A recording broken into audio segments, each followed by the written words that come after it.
Bonjour à tous, bienvenue aux 10 minutes juridiques, votre bimensuel vidéo, avec le cabinet d'avocats Landau Associés par VK. Et comme tous les 15 jours, un grand dossier et des brèves, le grand dossier, le zéro artificialisation nette. Tout s'est accéléré cet été. France Stratégie a fait un gros rapport technique intéressant de 54 pages sur comment arriver techniquement à ce zéro artificialisation nette. Et le gouvernement lance une instruction extrêmement sévère cet été pour mettre en œuvre ce zéro artificialisation nette avec une forte pression sur tout ce qui est extension d'urbanisation, réhabilitation du bâti existant, lutte ferme contre les logements vacants, priorité à la densification, là où il y a déjà des transports, des équipements collectifs, et puis pression très forte sur les SRADET, les SCOT et les PLU. À ce sujet, 5 questions à monsieur Jean-Philippe Strebler, que je remercie d'être avec nous. Et tout d'abord, première question. En droit, ce nouveau principe a peu de valeur juridique, mais l'État n'est pas sans moyens. Dans le Code de l'urbanisme, il est prévu que l'action des collectivités publiques, coordonnée entre elles, doit tendre vers une utilisation économe des espaces. Utilisation économe ne veut évidemment pas dire zéro artificialisation, mais zéro artificialisation est une forme d'utilisation particulièrement économe des espaces agricoles, naturels et forestiers. Les ministres disent désormais aux préfets, soyez fermes, soyez vigilants, accompagnez les collectivités. Il ne s'agit pas forcément de passer au zéro artificialisation du jour au lendemain, mais l'instruction, la consigne est quand même très claire. Il faut tendre vers cela en mobilisant les outils nécessaires, le cas échéant. Alors certes, ceux qui sont mentionnés sont des outils notamment issus de la loi Elan, les grandes opérations d'urbanisme, les opérations de revitalisation du territoire, les projets urbains, les projets d'aménagement partenariaux, outils qui ont plutôt vocation à se développer au sein des agglomérations, des grands territoires, alors qu'on sait bien que la consommation d'espaces agricoles, naturels et forestiers se fait dans les espaces ruraux. Quelles sont les marges de manœuvre des acteurs territoriaux ?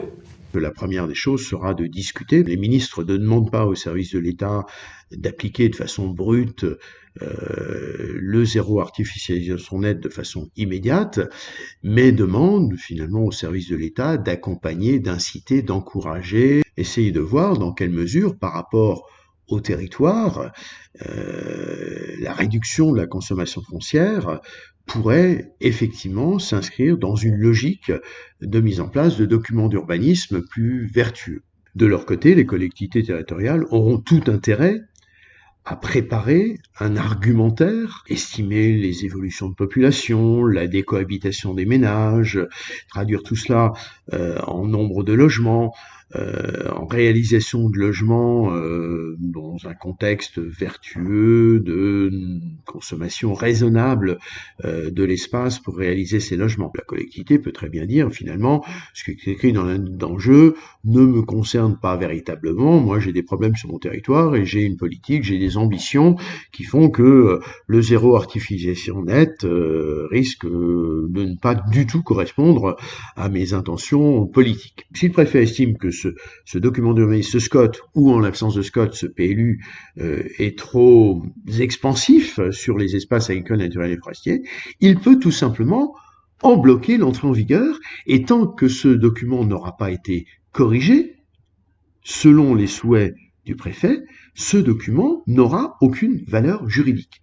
Et là, la collectivité se trouve totalement coincée et elle n'a que 2 ou 3 solutions finalement qui s'offrent à elle. La première, c'est d'obtempérer. Deuxième solution, à l'autre extrême, c'est de contester cette décision du préfet, puisque cette décision lui fait grief, bloque l'entrée en vigueur de son document, et l'aider devant le juge. Sauf que aller devant le juge, c'est pas forcément gagné d'avance, et surtout, du point de vue des services de l'État, on peut faire traîner les choses très longtemps. Troisième solution, ma foi, c'est d'aller discuter ou rediscuter avec les services de l'État. Est-ce que l'on va vers des constructions plus verticales ou juste une densification là où il y a des dents creuses ou... Il ne me semble pas que ça se traduira de façon systématique sur l'ensemble du territoire par la construction de tours dans toutes nos villes, dans tous nos villages. Il y a sans doute déjà la possibilité de commencer à à combler ce qu'on appelle les dents creuses, notamment commerciales. Il y a des bâtiments existants qui sont vacants. On peut peut-être essayer de faciliter, de favoriser la réhabilitation de ces bâtiments. Il s'agit de faciliter la reconversion de friches, démolir, reconstruire autre chose à la place. Ça sera toujours autant d'espace qu'on ne consommera pas sur l'extérieur. Donc, il ne me semble pas que tendre vers le zéro artificialisation nette signifie systématiquement densifier à outrance les tissus bâtis existants. Et quel peut et doit être le positionnement des SCOT ?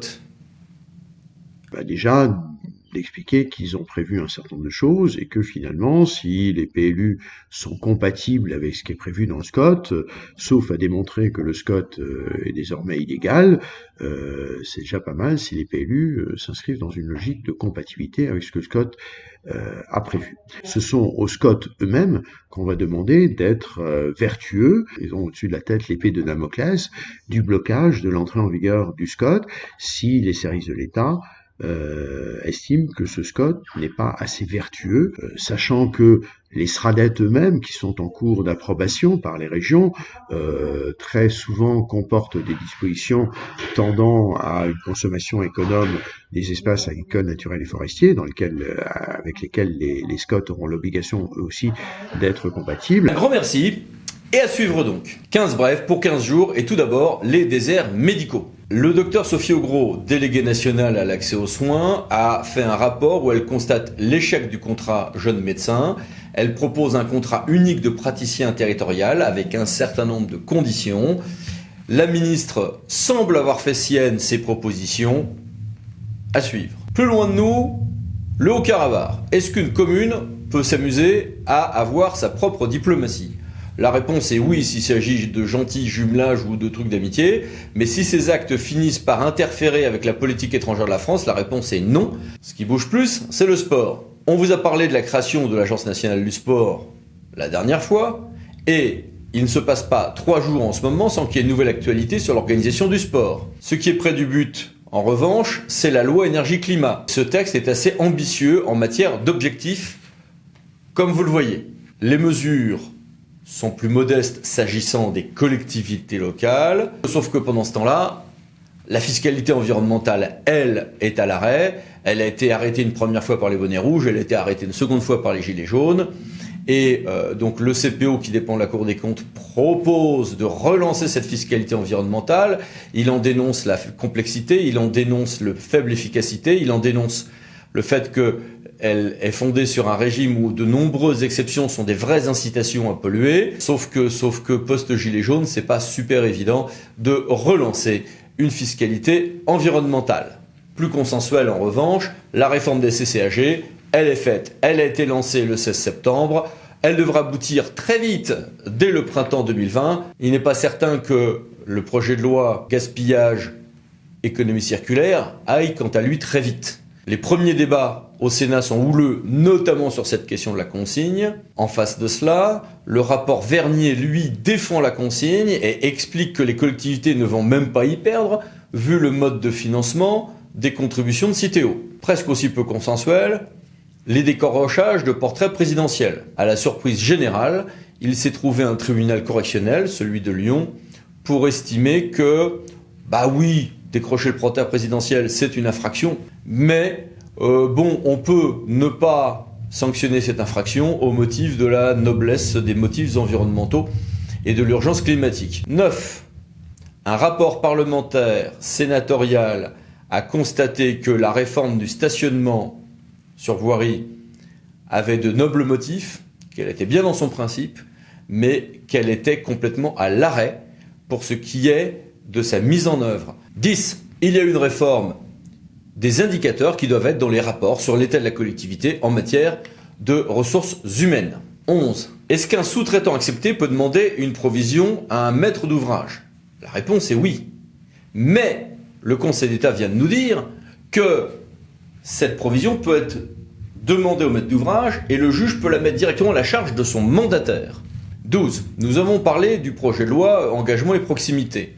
Et nous avons signalé qu'en toute dernière minute, un certain nombre d'ajouts avaient été faits. Dans ce projet de loi, s'il passe en l'état, la possibilité pour le maire de donner des injonctions à ceux qui ont des constructions irrégulières avec une mise en demeure et des astreintes journalières pouvant aller jusqu'à 200 € par jour pour remédier à ces constructions irrégulières.